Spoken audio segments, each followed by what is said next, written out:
Chapter 34. Life was too weird for Jeff to return to class. Anytime you want to talk again, Carla had said, please feel free to come and see me, even if you just feel like getting out of class for a while. He hoped she had really meant it. He had a lot he wanted to say to her, beginning with, I'm sorry. He slowly walked to her office. He hoped she wasn't with somebody else. He knocked. Carla opened the door and smiled when she saw him. Hello, Jeff. He smiled. Hi, Carla.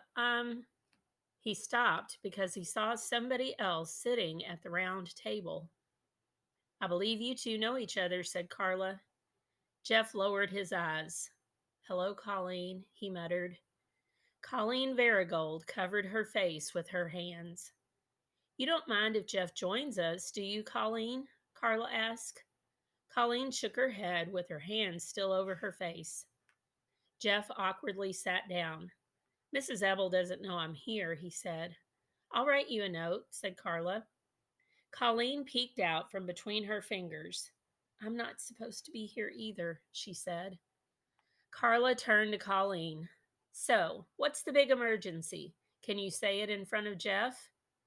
He already knows, said Colleen. She looked at Jeff. You better not tell anybody. I won't, Jeff promised. Tell anybody what? Asked Carla. Colleen walked into the boys' bathroom, said Jeff. I was there washing my face. Jeff, Colleen exploded, you just promised you wouldn't tell. Oops, said Jeff. He blushed. It was only Carla. You were going to tell her anyway, weren't you? Colleen smiled at him. I didn't go there on purpose, she explained to Carla. It was an accident. I don't believe in accidents, said Carla. Colleen stared at her in amazement. She wondered how Carla knew she had gone in after Jeff on purpose. She turned to Jeff. I'm sorry for saying hello to you when you didn't like it. That's okay. Anyway, how was I supposed to know you didn't like it? You always said hello back. That's okay. I know, I can't help it. Whenever anybody says hello to me, I always have to say hello back. He looked at the picture of the green monster with 6 hands hanging on the wall. If a big scary monster said, hello, Jeff, I'd probably say hello back to it too. Colleen laughed. Well, what's wrong with that? Demanded Carla. If a monster says hello to you, you should say hello to it. If you don't, then I have to wonder which one of you is really the monster. Colleen frowned. She suddenly remembered that Bradley Chalkers had said hello to her at the beginning of the lunch period, and she had walked away without saying hello back. It made her feel terrible. You can say hello to me whenever you want, said Jeff. She smiled again. Hello, Jeff, she said. Hello, Colleen, said Jeff. I read somewhere, said Carla, that in Zen, the most important rule is that when one person says hello to you, you have to say hello back. What is Zen? Asked Colleen. A religion, answered Carla. She got a book from her bookcase. Here it is. She read aloud. In certain monasteries, in certain Zen monasteries, it's a cardinal rule that when one monk calls out hi to another monk, the latter must call back hi without thinking. Jeff should be a Zen monk, Colleen exclaimed with delight. Jeff laughed. I already say hello to anybody who says hello to me, he said proudly. Can girls be Zen monks too? Colleen asked. Why not? Asked Carla. Colleen laughed with delight. Then she said, Jeff, do you want to come to my birthday party next Sunday? Yes, said Jeff. That's the second most important rule about being a Zen monk.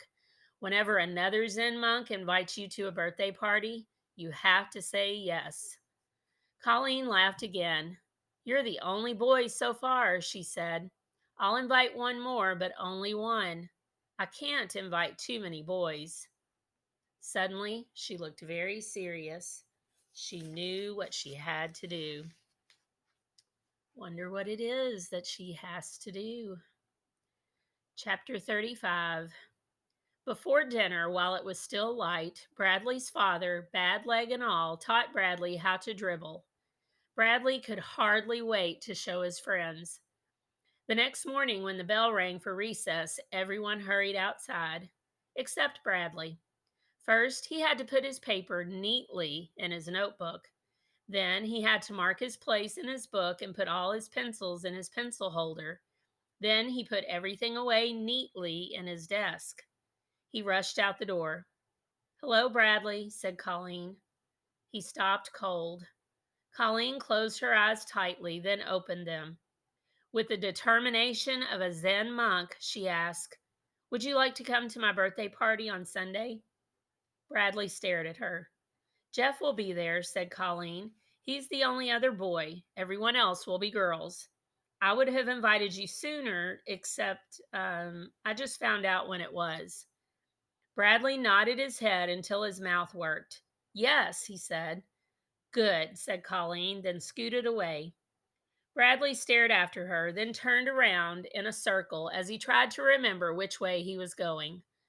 "Bradley," called Andy, "hurry up. We need you." He ran to the basketball court. He forgot everything he had learned about dribbling. "Is he coming?" asked Melinda. Colleen nodded. Lori stuck out her tongue and screamed.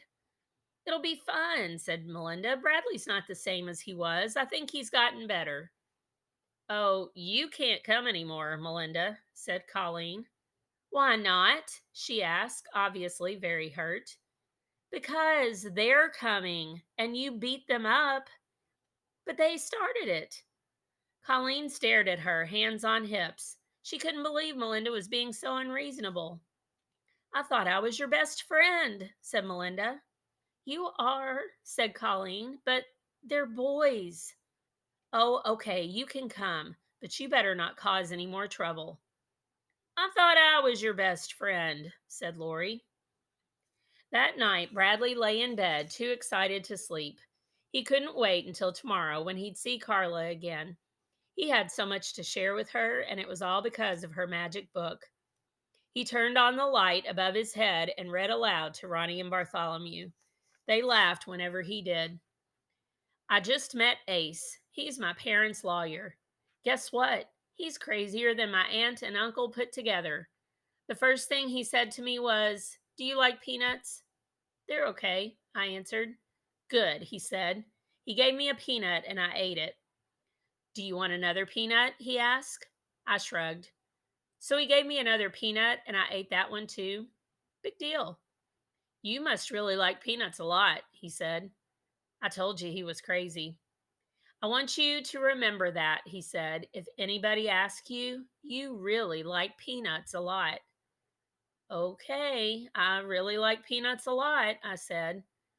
Then he gave me 3 more peanuts. 'Eat these.' I ate them. 'You just ate 3 peanuts in 5 seconds,' he said. Can you believe it? He had timed me. Tell me he isn't crazy." "He isn't crazy," laughed Ronnie. "Why is he making such a big deal over peanuts?" asked Bartholomew. "I don't know," said Bradley.